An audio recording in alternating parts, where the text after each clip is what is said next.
Ladies and gentlemen, the reason we are having this discussion today is because of our athletes.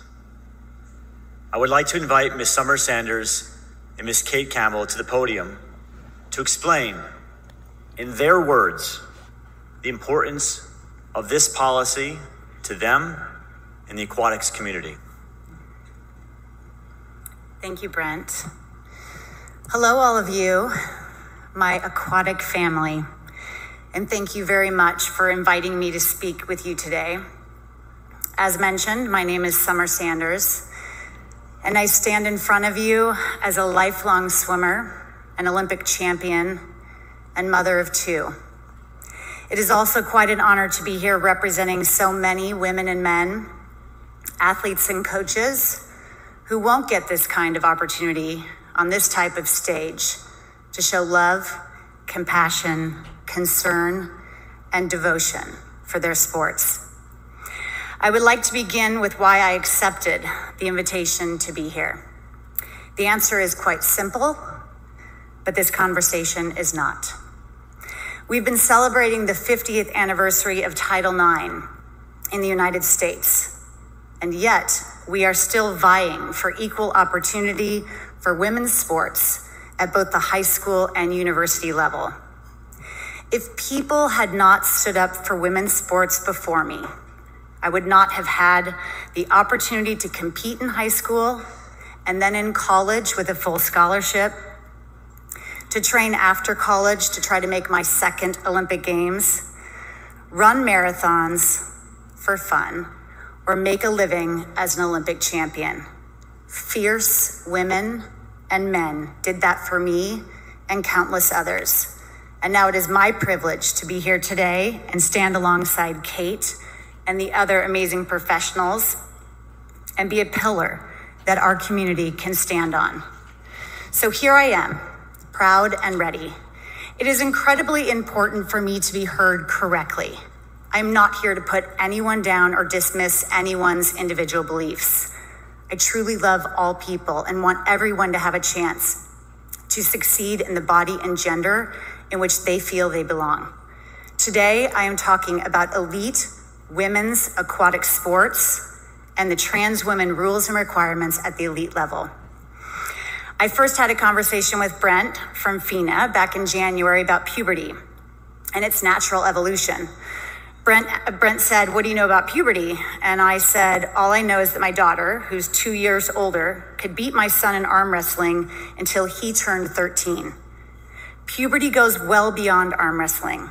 And that is what doctors are diving into now so that we can better understand all the reasons beyond testosterone why men are faster, stronger, and bigger than women." In 1992 at the Olympic Games, female athletes were gender tested. Not sure how many of you all knew that. When I tell people that fact, they're often quite surprised. But many female athletes were thankful. It was a simple way to enforce the rules.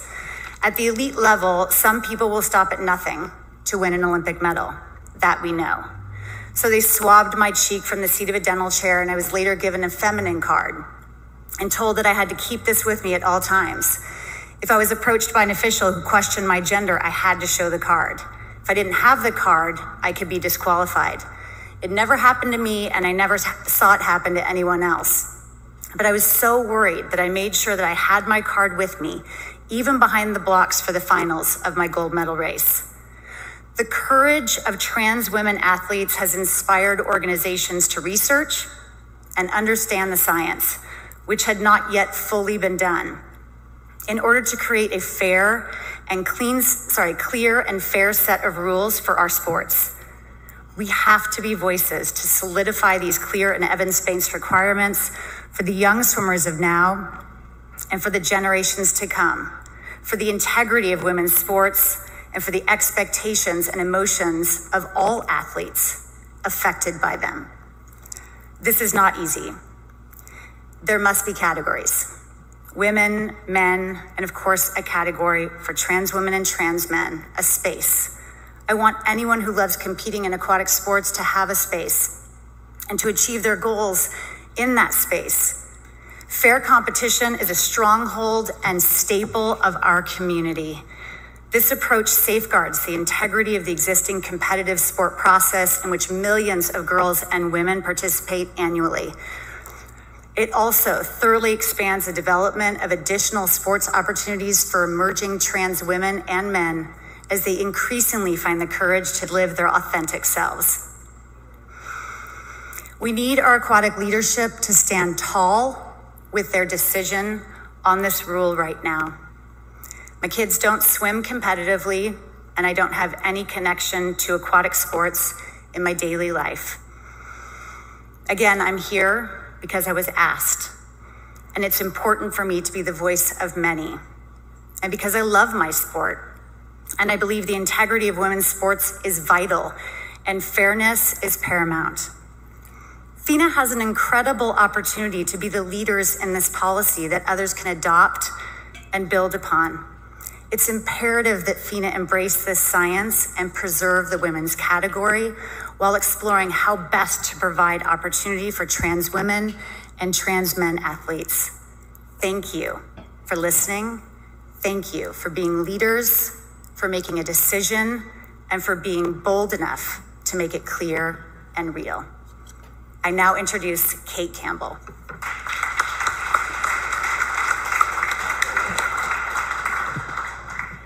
Thank you, Summer, and thank you for the invitation to come here and speak with you today. I'm going to take you back in time. In 2001, my family and I relocated from a small African country, Malawi, to Brisbane, Australia. A family of soon to be 7, we knew no one and knew nothing about the city we would be calling home. Almost as soon as we had landed, my parents started looking for ways to integrate us into the Australian community. And that is how, at the age of 9, and much to my consternation, for I was really enjoying the warmth of my bed, I found myself being taken to my first swimming club. It was there in the bustling suburbs of Brisbane that a shy, tall, freckly girl with a strange South African accent and absolutely no fashion sense found her place. A community to be a part of. People to help me understand the subtle nuances of talking Australian, that when my coach said, "See you this arvo," he actually meant, "I'll see you this afternoon." I felt included, valued, seen for who I was, and accepted for it. Inclusion. This, I think, is one of the core principles underpinning sport, and is one of the many gifts that sport gives society. It creates a community, drawing together people irrespective of background, race, religion, or gender, while also fighting the growing obesity and mental health epidemics. In Australia alone, it is estimated that 40%, or 11.1 million people over the age of 15 participate in community sport, while 62% of children aged under 15 participate in community sport at least once per week. And I'm sure these numbers could be taken and extrapolated out to many countries around the world. If inclusion is one of the cornerstones of sport, then the other would be fairness. Fairness in regards to competition, especially elite professional competition. Unlike in community or amateur sport, in elite sport, winning and losing goes hand in hand with politics, money, and power. Creating a place where men and women can come up against the best of their contemporaries and battle it out, often down to hundredths and tenths of a second. And these battles we're seeing play out across the next couple of weeks here in Hungary. This battle, this standing up and comparing of wills, is what draws people to watch sport, to see who can squeeze the very last ounce out of their bodies and minds and emerge victorious.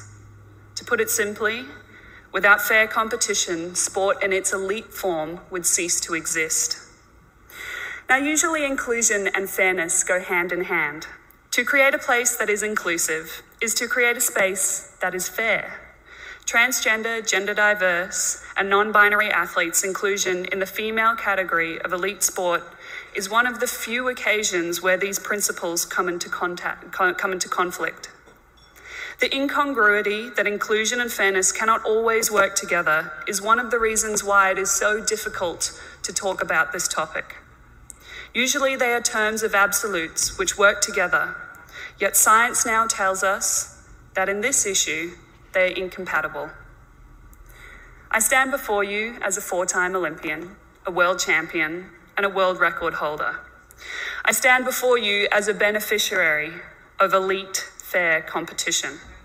Yet my job today is not to explain the nuances of FINA's transgender policy, nor is it to defend the conclusions reached by medical and legal professionals of much greater intellect than I. My role is to stand before you as an athlete who has enjoyed many, many years in this sport and who hopes to continue to enjoy a few more years. To stand here and tell the transgender and gender diverse community that we want you to be a part of the broader swimming community. We see you, we value you, and accept you.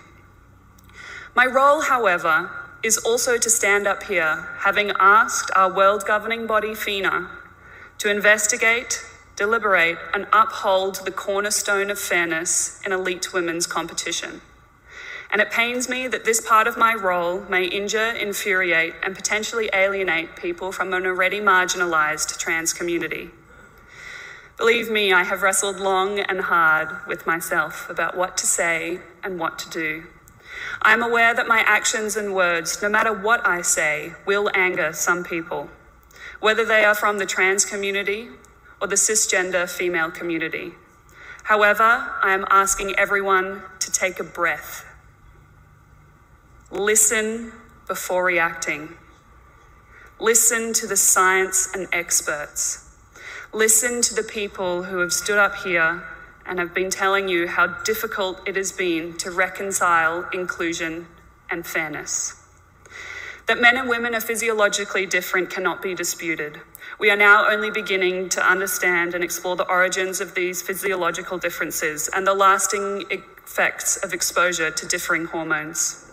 Women who have fought long and hard to be included as equals in sport can only do so because of the gender category distinction.